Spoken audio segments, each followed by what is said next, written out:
For this episode of Monster of the Month, we're talking about every dwarven blacksmith's worst nightmare, the Rust Monster. Welcome to the Blue Dragon Guild, a channel all about Dungeons and Dragons. I'm Baron. And I'm Mackenzie. Rust monsters. They're nasty. They are nasty. Rust monsters are one of those monsters that you really don't think much of, especially at higher levels when you have magic gear, all that stuff.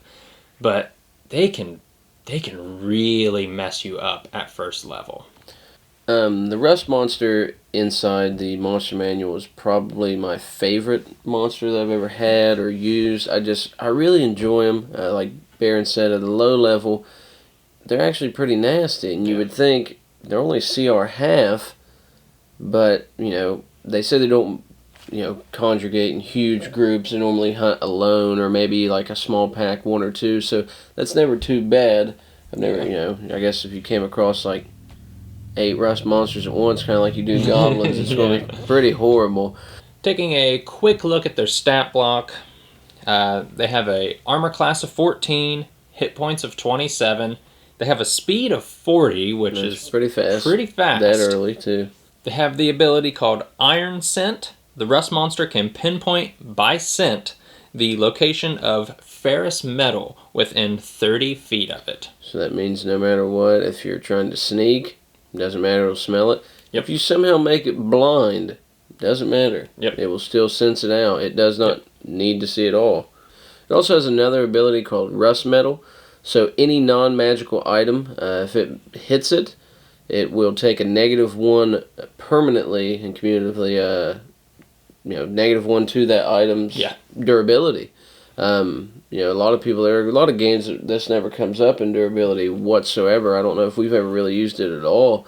But once they get to a -5, it just shatters. It breaks. It's gone. The monster has disintegrated that item. Yeah, this is really something that the durability, as you call it, it's really a niche thing, and Rust Monsters where it comes into play. And there are other factors. I mean, I'm sure somebody out there has homebrewed something, but it's fun. One thing to note with Rust Metal, this does not affect magic items. No, only non-magical items can he destroy by dealing damage. Yep. For his attacks, he has a bite, and he also has his antenna. The Rust Monster corrodes a non-magical ferrous metal object it can see within 5 feet of it. If the object isn't being worn or carried, the touch destroys a 1-foot cube of it. If the object is being worn or carried by a creature, the creature can make a DC 11 dexterity saving throw to avoid the monster's touch. So 1 foot, we're talking, a sandwich here.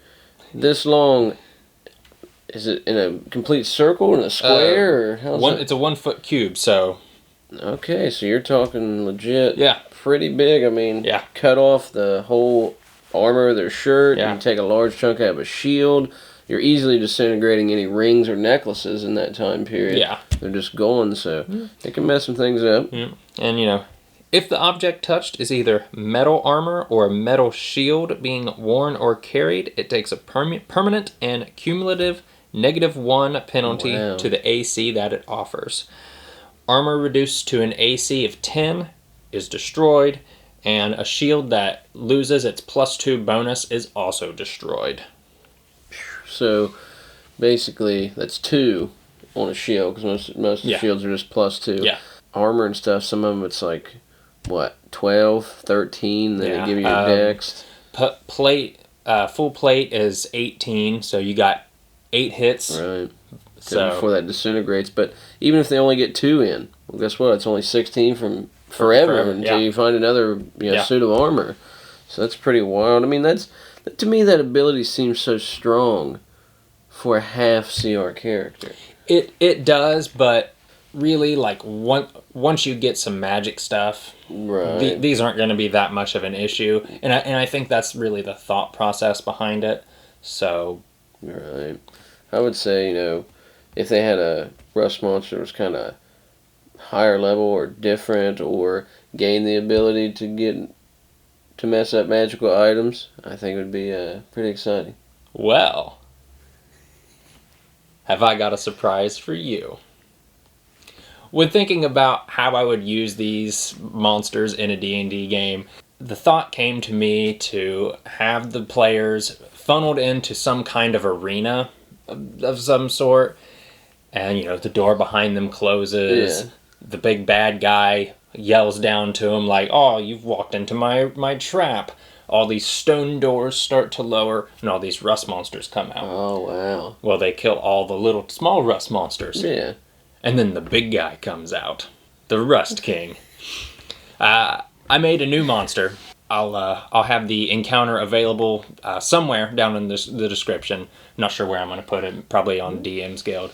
I made this monster. I based it. Basically, I just beefed up the Rust monster stats. Yeah.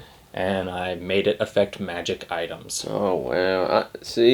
I know we were talking about this a little bit to run it, which I think would be great because, like I said, I've always liked this monster. I don't know if you can see this. I painted it, loved it. Comes with a little pile of rusted swords and metal because it's everything it's collected and taken. But I've always wanted to be like, man, I wish there was something crazy more about it, or they just evolved, because that's what this thing reminds me of. It's just like a bug that, from the Underdarkest came up and trying to adapt and just get bigger and bigger. So that'll be really, really neat to do, really fun.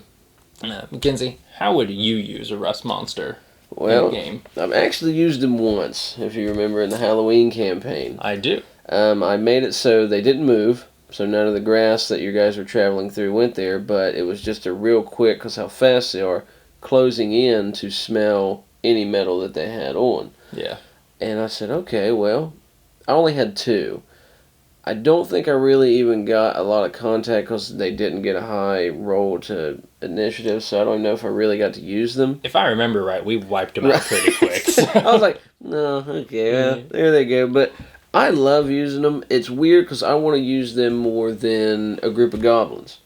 But, maybe when using the Rust Monster King Rust Monster? Rust King. Yeah, Rust King. I can use him because maybe it'll give you that different of, you're going to fight goblins, or you're going to fight, this small thing. You're just going to keep getting attacked by rust monsters till you find the king, like, they're coming out of like an ant colony. Yeah. I think that would make it change it up from the normal couple early level stuff. It's almost harder early level stuff because if you get those penalties, it's not like, oh, we got hurt from fighting the goblins, let's take a rest. Well, that's all fine. Your health and your spells are back. Your shield is it's all still messed up, and you may not find a town. You may not find the money, to buy these new gear because you normally just start with one. Because they ate all the money. That's right. So I think it would be great. I'm excited to run them again. I'm sure I'll use them soon. I love the monster so much. So let us know down in the comments what you think about the Rust Monster. Tell us how they have destroyed your party. Maybe they've ransacked an entire town. Maybe. It's not the dragons anymore. It's the Rust Monsters. Thank you once again for joining us, and if you'd like to see more D&D content, be sure to like and subscribe. Until next time, keep the dice rolling.